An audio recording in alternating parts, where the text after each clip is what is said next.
여성분들이 아셔야 되는 게 무조건 외모 예쁘고 무조건 나이 어리고 밝은 에너지 뿜뿜하고 애교스럽게 이렇게 한다고 하면 좋아한다겠지만 결혼까지 생각했을 때에는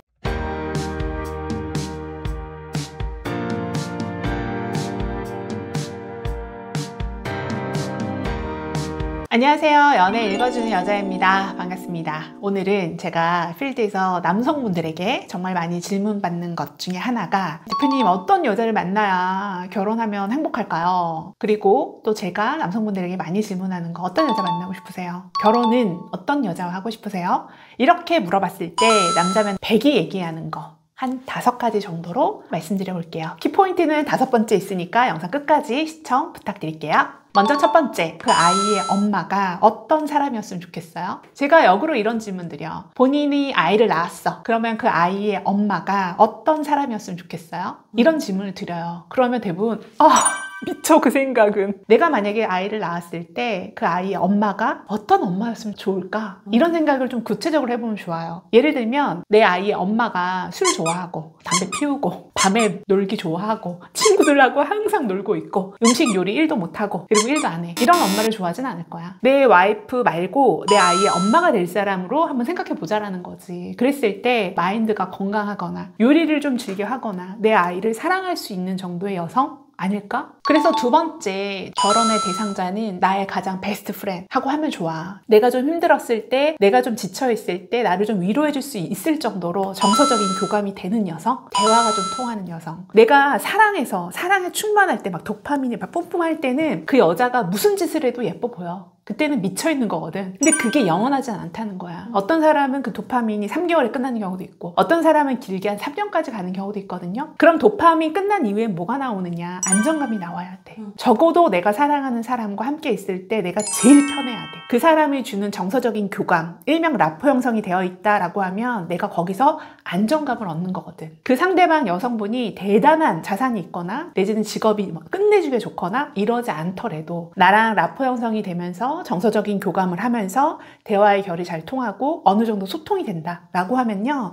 남자분들은 그 여자를 되게 예쁘고 결혼할 여자라고 생각합니다. 여성분들이 아셔야 되는 게 무조건 외모 예쁘고 무조건 나이 어리고 밝은 에너지 뿜뿜하고 애교스럽게 이렇게 한다고 하면 좋아한다겠지만 결혼까지 생각했을 때에는 결국은 결혼이라는 게 뭐야? 일상이잖아. 삶. 매일매일 부딪혔을 때 아침에 일어나서 저녁에 잠들기까지 내가 가장 편안한 여자를 선택하게 되어 있어요. 그리고 나를 정말 진심으로 사랑해주는 여자. 그런 여자를 만났다라고 하면 남자는 진짜 보석 같은 여자를 찾은 거라고 생각하거든요. 정말 정서적으로 나한테 충분히 라포 형성이 된 편안한 사람. 그리고 적어도 그 사람은 나를 배신하지 않을 것 같은 사람. 이런 분을 만나면 남자분들이 결혼을 결심합니다. 남자가 너무 잘 나가고 그리고 남자가 돈을 많이 벌고 사회적으로 어느 정도 지위가 있다. 그렇게 됐을 때에는 이상한 여자들이 많이 꼬이기는 해. 왜? 그 남자의 능력만 보고 꼬이는 여자들이 있거든. 그럼 난 이런 말 해주고 싶어. 그때 만나는 인연은 찐이 아닐 확률이 높다. 그래서 결혼했다가 다시 돌아오는 경우도 있어. 그 사람의 자산이 지금은 최고야. 근데 어느 순간 박살나는 경우도 있거든. 진짜 맨 지하까지 가는 경우도 있어. 그때 떠나는 여자는 찐이 아니야. 내가 만약에 되게 처절하게 비참한 순간, 내가 모든 것을 다 잃었을 때, 내가 내 굴로 막 들어가고 싶은 그 순간일 때에도 내 옆에 있다. 그러면 그 여자 찐이야. 그때 남자는 보통 이 여자랑은 결혼을 해도 좋겠다. 적어도 50년, 60년 살아갈 때 이 여자는 나를 배신하지 않겠다. 결국은 남자들도 내가 잘 나갈 때, 잘 나가지 않을 때 내 옆을 항상 지켜줄 수 있는 여자, 의리가 있는 여자, 결국은 그런 여자와 결혼하고 싶어 합니다. 그리고 세 번째. 말투 얘기하고 싶어. 남자도 그렇고 여자도 그렇고 예쁜 말투를 쓰는 사람들이 있어요. 소위 말해 상냥한 말투. 근데 그 말투가 칼이 되기도 하고 총이 되기도 하거든. 우리가 한참 막 좋을 때에는 말로 나한테 상처를 준다 하더라도 용서하고 극복하고 싶은 마음이 들기는 해. 그런데 그 좋아하는 마음도 한두 번이지 매번 그 사람이 나에게 막 스크래치를 내거나 상처를 준다? 말투에서 기분이 나쁘게 말을 한다? 그러면 그 사람하고 미래를 생각하고 싶진 않을 것 같아. 나를 상대방이 감정의 쓰레기통이라고 생각해. 늘 지가 안 좋고 기분 나쁜 일일 때만 나한테 전화해서 으다다다다다 감정 쓰레기를 막 퍼부어. 그러면 그 사람하고 대하고 싶지 않거든. 이게 연인 관계도 똑같아. 여성분들 중에도 또는 남성분들 중에도 자기의 감정 컨트롤을 못해서 상대방에게 자기의 기분 나쁜 모든 것을 워딩을 입으로 다 토해내는 사람이 있거든. 그럼 상대방은 무슨 죄야? 상대방은 어디 가서 그 감정을 해소해야 되냐고. 유재석 씨를 보면서 많이 느끼는 건데, 유재석 씨가 정말 찐 지인들이라고 생각하는 사람들한테는 막 전화해서 어디야, 집에 가, 빨리 들어가, 전화하지 마, 끊어, 막 이렇게 하거든. 근데 그런 거 볼 때 막 우리 웃기다라고 얘기하잖아. 근데 중요한 건 뭔 줄 알아? 그렇게 말을 했을 때 그 상대방이 불쾌하지 않아. 왠 줄 알아? 그 사람이 찐 마음이 어떤지를 알기 때문에. 위급한 순간, 내가 힘들어지는 순간, 또 내가 잘 됐을 때 박수를 쳐줄 수 있는 유재석 씨를 알고 있기 때문에 그 사람이 겉으로 하는 그런 거친 말 또는 재밌는 말에 대해서 기분 나빠하지 않는 거거든. 우리 둘이 정서적으로 라포 형성이 돼서 기본적으로 그 사람이 어떤 사람인지를 내가 다 알고 있기 때문에 그 워딩에 대해서 기분 나쁘지 않은 거거든. 그리고 네 번째, 좋은 사람 말고 나랑 잘 맞는 사람. 이효리 씨도 그런 얘기 많이 하잖아. 세상에 좋은 남자는 없다. 마찬가지로 세상에 좋은 여자는 없다. 나와 맞는 사람만 있을 뿐. 그러니까 남자분들한테도 제가 이런 얘기 많이 드리는데, 객관적으로 예쁜 여자보다는 그냥 내 여자친구가 예쁜 거야. 그게 중요한 거야. 남자는 이미 이 여자한테 콩깍지가 씌이잖아? 그러면 남들이 그래, 예쁜 거 아닌데 왜 이렇게 미쳐있지? 이렇게 얘기해도 그 남자는 얘기해. 내 여자친구 너무 예쁘지 않아요? 내 여자친구 너무 귀엽지 않아요? 하루 종일 생각나 미치겠어 이러거든. 그런 것처럼 객관적인 수치로 예쁘다 예쁘지 않다 이게 아니라 그냥 내 여자가 되면 예쁜 거야. 그래서 남들이 인정하는 좋은 사람을 이 여자랑 결혼하고 싶다 이렇게 생각하는 게 아니라 나랑 맞는 여자인 거야. 이게 습관일 수도 있고 말투일 수도 있고 결일 수도 있어. 예를 들어 나는 뭐 먹잖아. 그럼 빨리빨리 치워야 돼. 여기 앞에 너저분하게 있는 걸 싫어하는 성격이야. 그래서 빨리 치워버려. 근데 예를 들어 내가 10번을 치웠는데 상대가 한 번을 안 치워. 그러면 사실 불만이 쌓일 수 있거든. 근데 나는 불만을 안 쌓아. 왠 줄 알아? 기대를 안 하거든. 그러니까 내가 이걸 빨리 치워야겠다라는 건 내 성격이야. 근데 나랑 비슷한 결의 남자를 만났어. 그럼 어때? 너무 좋겠지.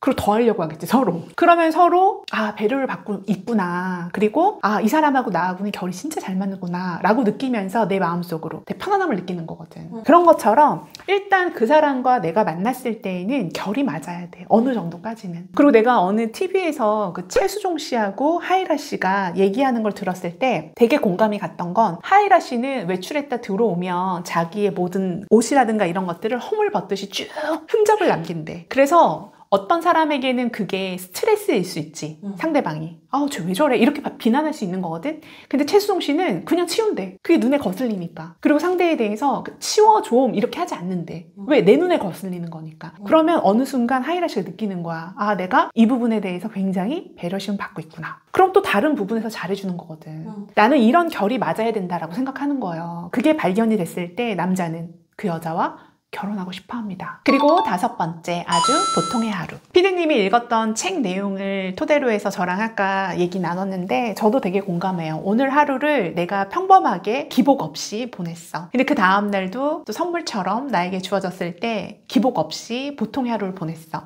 그러면 어떤 사람은 나의 보통에 대해서 너무 심심하지 않나? 무미건조하지 않나? 넌 그렇게 보통 평범한 일상을 만족해? 라고 할 수도 있거든. 근데 나는 보통 평범한 걸 굉장히 높이 평가하는 사람이에요. 무사한 하루를 보냈잖아. 이것만으로도 얼마나 감사해. 내가 아플 수도 있는 거고 또 교통사고를 당할 수도 있는 거고 누군가에게 뒤통수를 맞을 수도 있고. 근데 보통의 하루를 이겨냈다라는 건 뭐야? 너무나 평범한, 너무나 안정적인, 너무나 감사한 하루를 보냈다라는 거거든. 그래서 그런 것들이 계속 켜켜이 쌓이다 보면 그게 내 인생이 되는 거고, 먼 훗날 10년 뒤에 돌이켜봤을 때 나는 참 안정적인 또 편안한 삶을 살았구나. 그러면서 또 감사함이 생기는 거거든요. 그래서 저는 평범한 하루가 진짜 최고지 않나라는 생각이 들어요. 빗대어서 어떤 여자랑 결혼하고 싶나, 평범한 일상을 큰 무리 없이 함께 보낼 수 있는 사람이지 않을까 싶어. 그럼 그 평범한 하루를 감사하게 생각하고 고맙게 생각하고 이것이 우리를 너무나 편안하게 유지시켜줬구나, 감사한 마음을 가질 수 있는 그런 여자라고 한다면 남자분들은 결혼을 결심할 겁니다. 보통 우리가 이런 선입견 갖고 있잖아. 어리고 예쁘고 막 도파민 뿜뿜하고 막 걸그룹 스타일에 막 손톱 이만큼 나와 보석 달고 있고 반짝반짝 빛나는 그런 여자만이 남자들이 좋아하고 남자들이 결혼하고 싶어 하지 않나? 이런 생각하는데, 현실은 우리가 그냥 길을 지나가다가 커플 또는 결혼한 부부의 한번 모습을 봐보세요. 대부분 비슷해. 그리고 늘 반짝반짝 빛나진 않는다라는 거야. 그 보통의 평범한 일상을 함께 공유할 수 있는 사람과 결혼하고 싶어 하거든. 다시 돌아가서 제가 첫 번째 뭐라고 했지? 내 아이의 엄마가 어떤 여자였으면 좋을까? 이런 고민을 좀 해보셨으면 좋겠습니다. 그래서 결혼하고 싶게 만드는 여자 특징에 대해서 총 5가지에 대해서 말씀을 드렸고, 제 영상이 공감이 된다 라고 생각되시면요, 좋아요, 구독 부탁드릴게요. 지금까지 연애 읽어주는 여자였고요. 시청해주셔서 감사합니다.